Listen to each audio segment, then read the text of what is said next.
here. P2, which we've used a lot, that is the vector space of all polynomials of degree less than or equal to 2. The dimension is 3, and here's why. The basis, we'll list a basis, and that she'll tell you. This is the best part. If you just want to list a basis, you can count the number of vectors. That's how many dimensions that space is. T squared, t, and 1. Any linear combination of t squared, t, and 1 will give you every single possible polynomial of degree less than or equal to 2. For example, 3t squared plus 6t minus 10. Well, it's 3 times t squared, 6 times t, minus 10 times 1. 3t plus 2, 3 times t, 2. It's of degree 2. This is a degree 1, degree less than or equal to 2. So this one has to be in there. So P2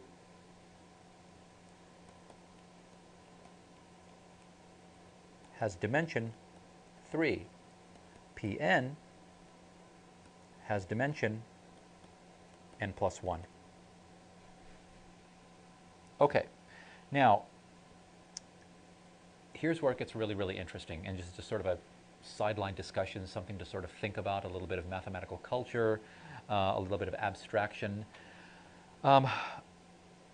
Notice that this P2 has a dimension of 3. Well, our 3 space, normal 3 space that we live in, also has a dimension of 3. As it turns out, all vector spaces of a given dimension, the only difference between the vector spaces is the identity of their elements. In one vector space, R3, we're talking about points or vectors, arrows. In this vector space, where this is the basis, it's a dimension of 3. The elements are actual polynomials. As it turns out, the identity of the elements is the only thing that's different about those two spaces. These two spaces have the exact same algebraic properties. They behave exactly the same way. In fact, I don't even need to think about it. If I can find myself 15 other vector spaces that have a dimension of 3, the identity of those elements completely doesn't matter. In fact, it doesn't even matter. I can treat it completely symbolically. I can call them whatever I want. I can label them whatever I want. What's important is the underlying algebraic property, and it is the same for every single vector space of a given dimension. That's what's extraordinary. That's what gives mathematics its power. Once I understand, let's say, R3, and we understand R3 pretty well. We live in this space. We enjoy the world around us. Look at what we've done with the world around us. If I find any other vector space with strange objects in it, if it has a dimension of 3, I know everything about it. I know absolutely everything about it because it behaves the same way that R3 does. Again, that's really, really extraordinary. The last thing that I want to leave you with in this particular lesson is that what we've dealt with are finite dimensional vector spaces. In other words, we know that R3 has an infinite number of vectors in them, but the basis, the dimension, is finite.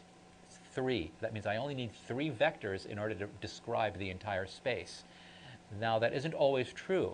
There are infinite dimensional vector spaces that require an infinite number of vectors to actually describe them.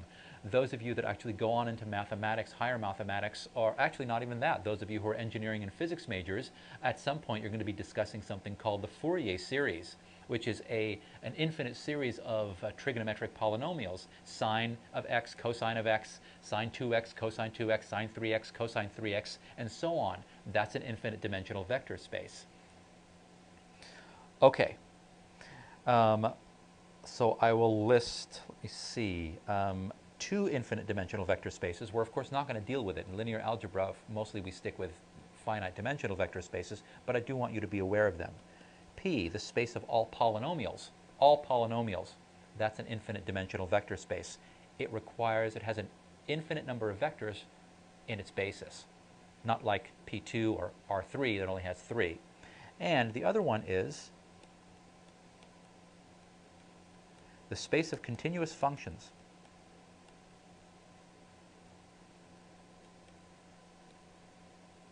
on the real line. So the space of continuous functions, you'll see it represented like this from negative infinity to infinity. It's defined on the entire real line. That space has an infinite number of dimensions. I need an infinite number of functions in order to be able to describe all of the other functions if I need to do so. Just wanted to throw that out there, but really what I want you to take away from this is that it does the identity for a vector space of any given dimension. The identity of the elements is completely irrelevant. The underlying behavior is what we're concerned with, and the underlying behavior is exactly the same.